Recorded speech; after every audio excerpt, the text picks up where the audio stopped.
최근 자주 나오는 이야기가 하나 있습니다. 바로 LCK에서는 약팀이 강팀을 이기는 업셋이 타 리그에 비해 매우 적게 발생한다는 점입니다. 실제로 체크를 해보면 1라운드에서는 2번, 2라운드에선 한 번도 일어나질 않았죠. 물론 해설분들도 이야기를 가끔 하는 체급차라는 것이 존재합니다. 체급이라는 것에는 피지컬, 순간 상황 판단 능력, 라인전 능력, 운영 능력 등 복합적인 요소가 포함되어 있으며 적나라하게는 게임 실력이라고도 볼 수가 있겠네요. 당장의 1위부터 4위 팀 미드라이너들을 살펴보면 쇼메이커, 초비, BDD, 페이커, 요즘 말로는 무력이 상당한 선수들이죠. 하지만 체급차로 게임의 승패가 딱딱 정해진다면 그만큼 재미없는 스포츠는 없을 겁니다. 프로 선수들은 개인 연습을 통해 꾸준히 체급을 올리려 노력하겠지만 이와 동시에 팀적인 움직임, 뱀픽 단계에서의 묘수를 통해 약점을 보완하고 업셋까지 분명 일으킬 수 있는 게임이 바로 롤입니다. 이와 관련해 강팀은 어떻게 스노우볼을 굴리는지, 샌드박스는 어떻게 해야 업셋을 성공시킬 수 있을지에 대해 한번 이야기해보고자 합니다. 그 중에서도 특히 오늘은 이 영상을 보는 시청자분들에게도 도움이 될 만한 스펠에 관한 얘기를 좀 해보겠습니다. 롤이란 게임에서 스펠은 상황 판단의 중요한 근거가 되곤 합니다. 특히 전멸은 상대의 노림수를 한번 흘리거나 공격적으로 사용해 예측하기 힘든 진입각을 만들기도 하죠. 그만큼 스펠 체크는 경기 스노우볼을 굴리는데 매우 큰 영향을 미칩니다. 경기 초반 구간 적 스펠이 빠진 것을 체크했다면 이를 활용하는 것은 전적으로 정글러의 몫입니다. 하지만 스펠 체크에 기반하여 동선을 짜기만 하면 경기가 쉽게 풀릴까요? 우선 스노우볼의 기초가 되는 스펠 체크와 정글 동선이 어떻게 이어지는지 먼저 살펴보고 심화된 이야기를 뒤에 이어나가 보겠습니다.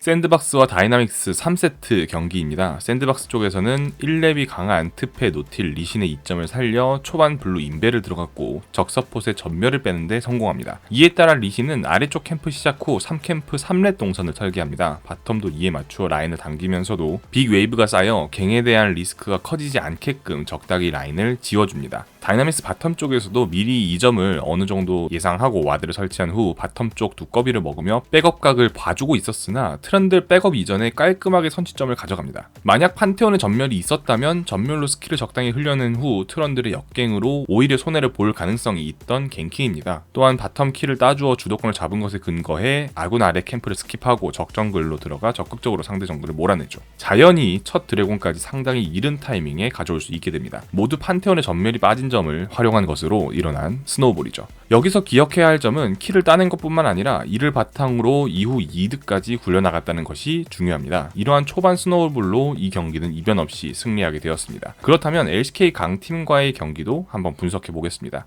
샌드박스와 젠지 3세트 경기입니다. 레넥톤이 와드로 트런드를 확인했음에도 다시 한번 앞으로 나온 상황입니다. 이 점을 놓치지 않고 전멸 2개를 투자를 하여 탑 선취점을 가져온 상황입니다. 스펠 상황은 아군 탑과 정글 그리고 적 탑라이너의 전멸이 없습니다. 이후 적 올라프도 뒤늦게 백업 후 전멸로 트런드를 추격하지만 갱플랭크의 텔 복귀로 아슬아슬하게 살아나갑니다. 여기서 트런들은 귀환 후 아래 정글모 바이게가 모두 살아있음에도 불구하고 탑으로 다시 바로 달려갑니다. 이유는 다음과 같습니다. 도주기가 전무한 갱플랭크의 플래시가 빠졌고 올라프는 뒤늦게 백업을 왔기 때문에 위쪽 바위게를 먹고 탑갱을 갈 여유가 충분합니다. 또한 아군 탑 쪽에는 미는 라인이 형성되어 있고 양 탑 라이너들은 모두 복귀텔을 사용한 상황입니다. 즉 노플인 갱플이 갱을 당하게 되면 선취점을 가져온 의미가 없어집니다. 오히려 텔이 없기 때문에 더 큰 라인 손해를 보게 되죠. 따라서 정글 몹을 스킵하더라도 탑 백업을 바로 띄워주는 선택이었습니다. 결국 양팀 미드까지 텔로 합류해 큰 싸움으로 번졌고 다시 한번 킬을 따내는데 성공합니다. 이처럼 한 라인에서 스펠이 빠지게 되면 그 게임의 주요 전장과 정글 동선은 그 라인으로 집중이 됩니다. 여기까지만 단순히 놓고 보면 경기가 샌드박스의 흐름으로 넘어온 것처럼 보입니다. 하지만 꼼꼼하게 따져보면 이 킬이 앞서긴 하나 경기는 반반에 지나지 않습니다.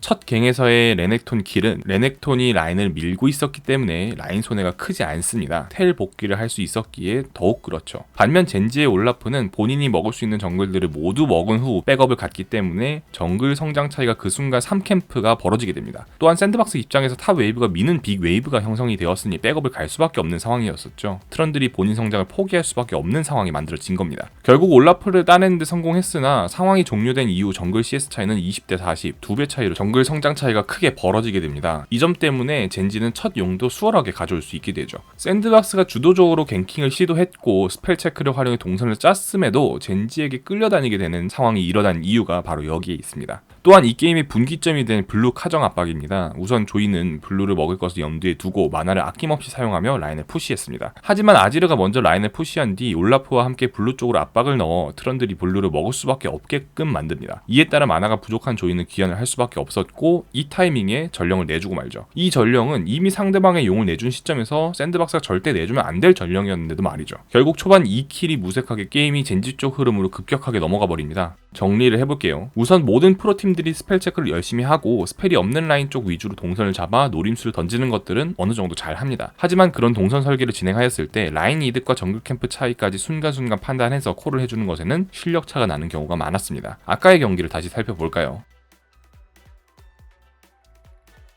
먼저 트런들이 갱을 온 것을 확인하고도 레넥톤이 앞으로 나온 상황을 따져보아야 합니다. 킬을 따이더라도 플래시를 교환하면서 죽은 후 텔 복귀를 해 풀캠을 돌고 온 올라프와 2대1 다시 유도하면 유리하다. 이것이 레넥톤의 계산입니다. 지금 당장의 1대4 연연하기보다 두수, 세수 앞을 내다본 플레이죠. 이런 판단이 굉장히 어려운 판단인데요. 일반 시청자들이 듣기에는 굉장히 위화감이 들 죽어도 이득이다라는 말이 해당하는 상황인 것이죠. 실제로 젠지 라스칼 선수는 피지컬까지 활용하여 최대한 오래 살아남습니다. 반대로 샌드박스는 전멸을 소모시킨 것에 만족하지 않고 플래시를 2개나 사용하며 선취점을 가져오죠. 내가 이렇게 투자했는데 그냥 보내줄 수 없으니 어떻게 해서든 킬을 따내려고 했던 것입니다. 눈앞의 이득만을 우선한 플레이죠. 이렇게 너무 킬 따는 것에 연연해 라인 관리, 정글 성장을 말리게 되는 플레이가 하위권 팀이 상위권 팀을 뒤집기 어렵게 만드는 원인 중 하나입니다. 다시 탑에서의 상황이 모두 끝난 시점으로 돌아가 보겠습니다. 스코어를 정리해보면 탑은 CS가 약간 밀리긴 하나 킬 어시를 먹었기에 유리한 상황이고 반면 정글 차이가 크게 벌어진 상황입니다. 대신 미드는 동일 CS에 조이가 1킬을 가져와 꽤나 앞서는 상황이죠. 초반 라인전 상성도 조이가 앞서기 때문에 이를 바탕으로 게임을 풀어갔어야 합니다. 여기까지의 순간순간 판단이 정말 기계적으로 생각해서 플레이를 했을 수도 있겠지만 수없이 많은 게임을 해오면서 본능적으로 익혔던 것일 수도 있겠습니다. 그리고 그것이 곧 실력, 체급이 되는 것이겠죠. 반대로 이렇게 냉철하게 상황을 판단하는 것이 몸에 안 배어 있다면 특히나 하위권 팀들은 패배한 경기를 계속 돌려보며 어떤 플레이가 결과적으로 손해를 보는 플레이였는지 되돌아봐야 할 것입니다.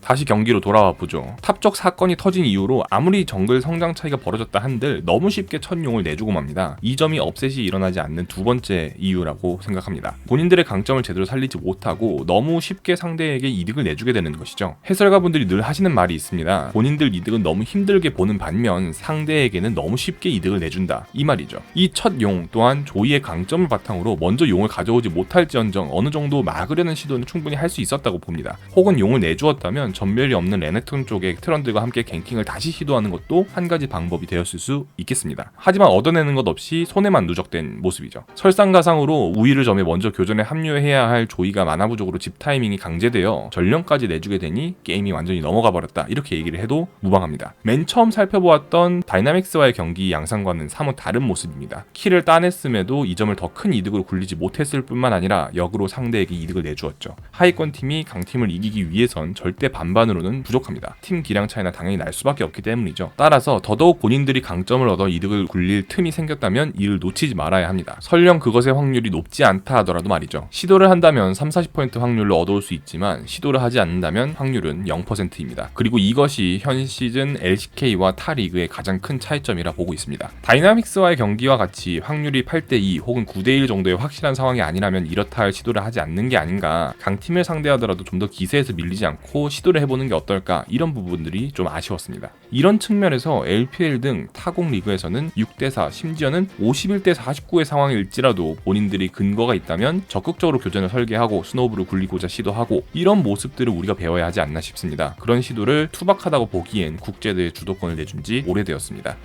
매우 어려운 이야기입니다. 분명 스펠 체크를 하고 이득을 크게 볼 수 있는 루트를 짰지만 오히려 손해를 보기도 하고, 손해를 보기 쉬운 교전이기에 피했지만 알고 보니 더 큰 손해를 부르는 회피였기도 하고, 긴장되고 급박한 실전에서 바로바로 판단하기에 분명 어려운 부분입니다. 하지만 서부리그 팀들은 이를 해내고 있고 동부리그 팀들은 상대적으로 놓치고 있다는 생각이 드는 복귀였습니다. 지속적인 패배한 경기 스크림에 대한 피드백, 강팀을 상대로 주눅들지 않는 자세, 결과적으로 이득인지 손해일지 멀리서 바라볼 수 있는 습관, 팀 조합의 전성기는 언제인지, 그에 따라 언제 싸워야 하고 오브젝트에 대한 목표와 주도권은 확실하게 설정하고 있는지, 이 모든 것이 몸이 먼저 반응하게끔 연습하는 수밖에는 없을 것 같습니다. 남은 일정 샌드박스가 잘 마무리하길 바라며 오늘 영상 마치겠습니다. 감사합니다.